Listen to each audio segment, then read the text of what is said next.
Grabe naman to.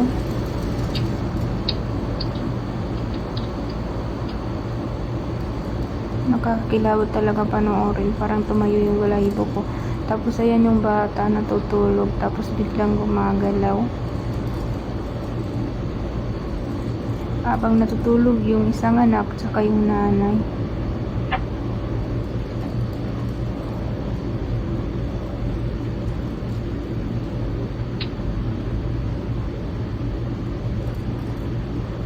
Parang may gumalaw talaga sa bata.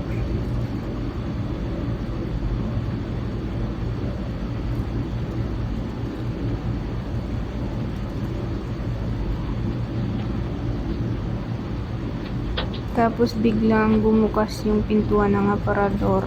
Hindi pa rin nagising yung nanay. So ayan, nakakatakot talaga. Grabe. So ayan, nagising na yung nanay. Then parang napansin yung pagbukas ng pintuan ng aparador. Tapos pinupuntaan niya. So ayan. Puti na lang talaga, hindi siya nagtataka.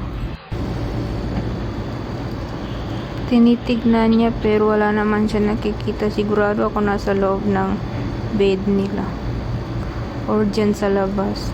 Tapos parang napakalakas pa naman ng hangin.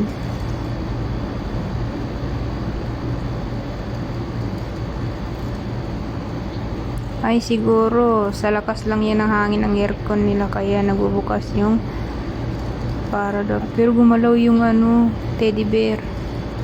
Oh my god. Nakakatakot talaga.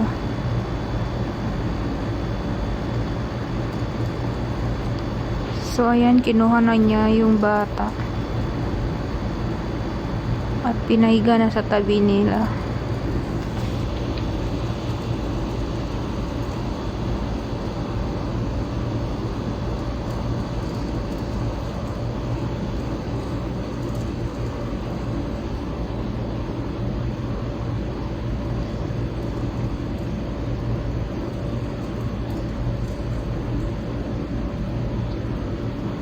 Tapos ayan, mayroong tao dun sa labas. So, tingnan nyo yung kamay. Kakatakot talaga. Oh my god, binuksan niya yung pintuan ng bintana. Yung nakakatakot talaga yung maitim. Tingnan nyo.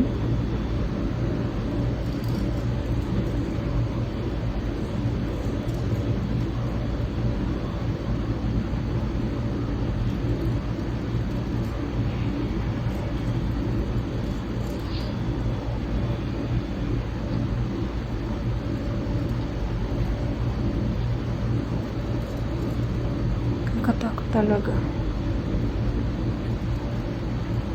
Buti na lang di natakot tong mag-ina.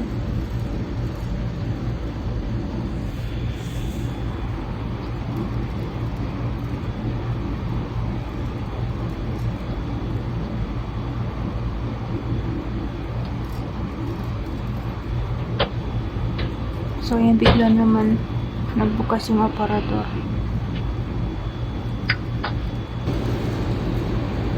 Tapos ayan, may gumagalaw. Tapos yung bata, parang nakita ng bata. So ayan.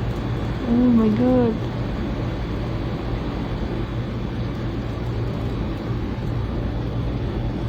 Napansin ng bata yung papubukas ng aparador. Tapos tumayo naman yung nanay.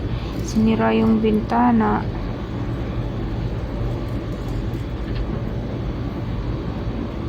Ay, nakakatakot talaga.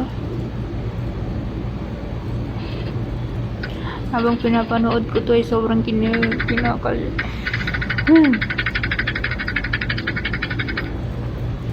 Nakakilabot talaga. Parang tumatayo na rin yung balahibo. Oh my god. Nakakatakot talaga.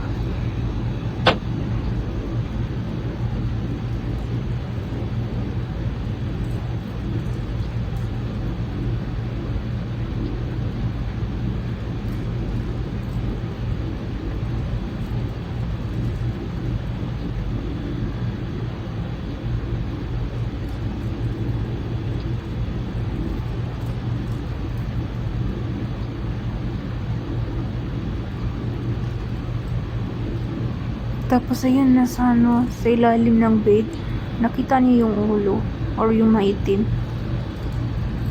Oh my god, kakatakot talaga. Bakit hindi makita ng nanay? Ano to, isa lang ba? Bakit meron pa sa ilalim ng bed tapos meron pa dyan sa bintana? Kakatakot talaga. So ayan, nakita naman dun sa salamin yung maitim.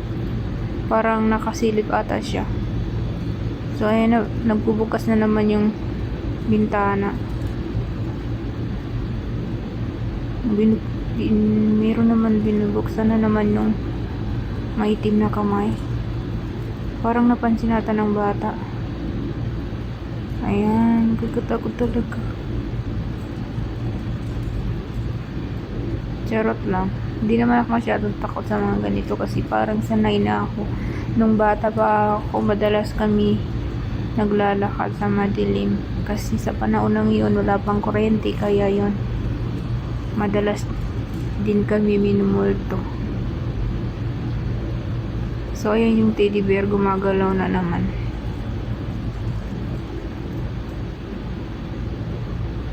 So, ayan, bigla tumayong yung teddy bear. Nakakatakot talaga.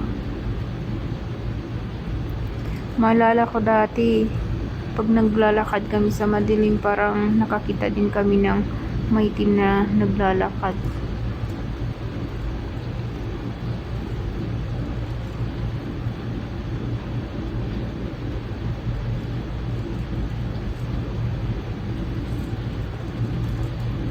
Nagtataka na siguro itong bakit gumagalaw yung teddy bear na maliit.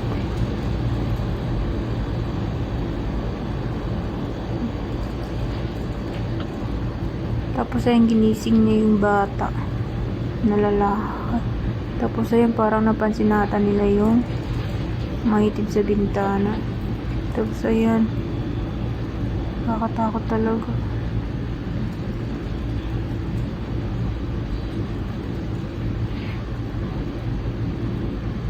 Tapos ayun, nakita niyo yan sa ilalim ng bed. Nakakatakot talaga. Mas nakakatakot talaga yung mga ganito kaysa tao. Charot.